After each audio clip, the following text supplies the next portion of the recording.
ఇక super exclusive news చూస్తే Bhogapuram airport credit war ఇప్పుడు ఏపీ పాలిటిక్స్ లో హాట్ టాపిక్ గా మారింది. ఎయిర్పోర్ట్ నేనే కట్టానంటూ మాజీ సీఎం జగన్ చేస్తున్న క్లైమ్స్ ఎంతవరకు కరెక్ట్? అసలు భోగాపురం ఎయిర్పోర్ట్ ఐడియా విజన్ అంతా చంద్రబాబుదేనా అంటే అవునని అంటూనే కొన్ని సాక్ష్యాధారాలు. ఈ ఎయిర్పోర్టుకు 2016 అక్టోబర్లోనే సివిల్ ఏవియేషన్ అప్రూవల్స్ వచ్చాయి.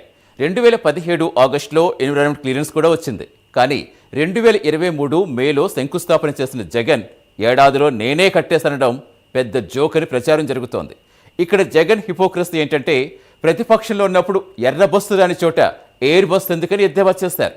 కోర్టుల్లో కేసులు వేసి అడ్డుకుంటామన్నారు. 15,000 ఎకరాలు లాక్కుంటున్నారంటూ వైసీపీ ఫేక్ ప్రోపగండా చేస్తుంది. కానీ తీరా చూస్తే క్లియరెన్స్ వచ్చింది 2,000 ఎకరాలకే, కట్టింది 2,300 ఎకరాల్లోనే. అసలు ట్విస్ట్ ఏంటంటే చంద్రబాబు హయాంలో ఉన్న కాంట్రాక్టర్ జిఎంఆర్ను బాబు బినామీ అని ఆరోపించిన జగన్ తాను అధికారంలోకి రాగానే మళ్లీ అదే జిఎంఆర్కు కాంట్రాక్ట్ ఎందుకు ఇచ్చారు? ఈ యూటర్న్ పాలిటిక్స్ పై ఇప్పుడు నెటిజన్స్ ఓ రేంజ్లో ఆడుకుంటున్నారు.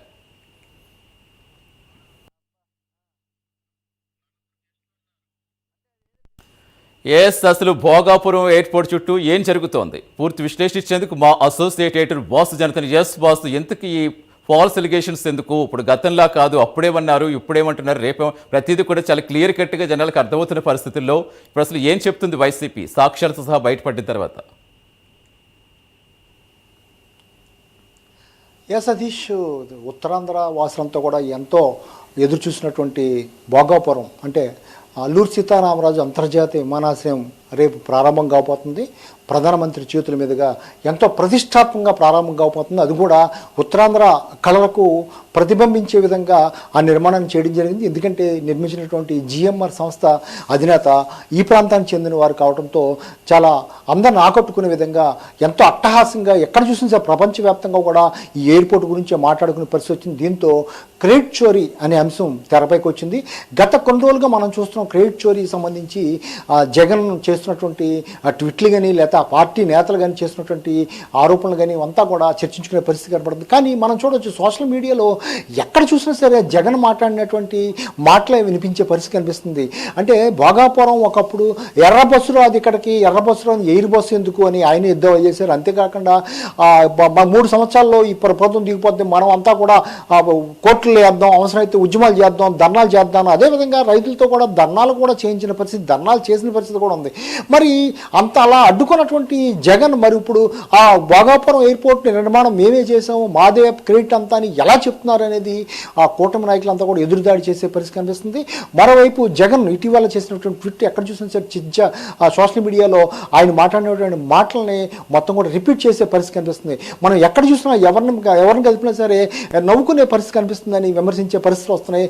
ఏదైనప్పుడు ఒక్కసారి చూసుకుంటే చంద్రబాబు హయాంలోనే దీనికి శ్రీకారం పడిందని చెప్తున్నారు. 2016లోనే అన్ననుమతులు కూడా రావడం జరిగింది. 2017లో మరింత కదిలింది. టీడీపీ హయాంలోనే అనుమతులు రావడం కానీ అంతా కూడా జరిగిందని చెప్తున్నారు. ఇప్పుడు తీసుకున్నటువంటి ఎవిడెన్స్ పూర్తి ఆధార ప్రకారం చూసుకుంటే మరి గతంలో 2,000 ఎకరాల్లో చెప్తూ ఇప్పుడు 2,300 ఎకరాల్లో ఎలా కట్టారు ఇవన్నీ కూడా ఎటువంటి వివరాలు కానీ ఎటువంటి లేకుండా వైసీపీ వాదిస్తుంది, గందరగోళం సృష్టిస్తుందనే ఆరోపణలు వస్తున్న నేపథ్యంలో ఇవాళ చూసుకుంటే చంద్రబాబు హయాంలోని ఇదంతా పూర్తయింది అనేది స్పష్టమవుతుంది అందరికీ, ప్రజలకు కూడా, మొత్తం ప్రపంచవ్యాప్తంగా ఉన్న తెలుగు ప్రజలందరికీ కూడా ఈ చంద్రబాబు హయాంలోని ఇదంతా కూడా నిర్మాణం జరిగింది. ఎందుకంటే 2023లోనే తాను శంకుస్థాపన చేశాను, 1 సంవత్సరంలోనే కట్టేశానని చెప్తున్నారు. 2024లో ఎలక్షన్ వచ్చింది.